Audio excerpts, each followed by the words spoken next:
伫咧嘉义县的溪口乡，为着要响应5月18的国际博物馆节，溪口乡公所有邀请在地出身的艺术家，运用在地的元素甲材料来办创作展览，结合个人的景题和地方的文化。溪口乡公所嘛希望透过展览，让民众用新的角度来认识溪口。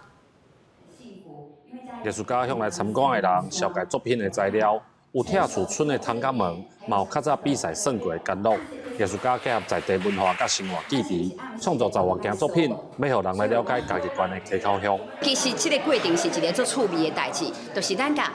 嘉义溪口这个食的所有的物件，咱甲利用，互伊重生，咱会应该迄个家，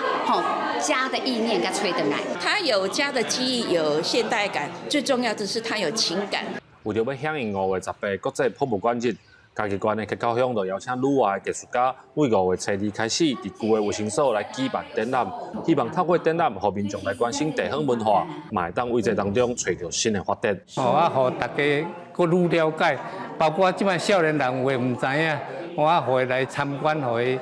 加一个意识。旧的门窗啊、窗户啊、顶顶来做一个创作，目的就是要提升着阮在地的文化的价值，再嘛符合着这个世界博物馆日伊的目的。艺术家表示，作品当中除了有在地食物甲产业以外，阁有真侪是废弃的建筑材料。希望透过展览的作品，唔但分享溪口的文化甲记忆，嘛，让大家对这个所在会当有新的认识。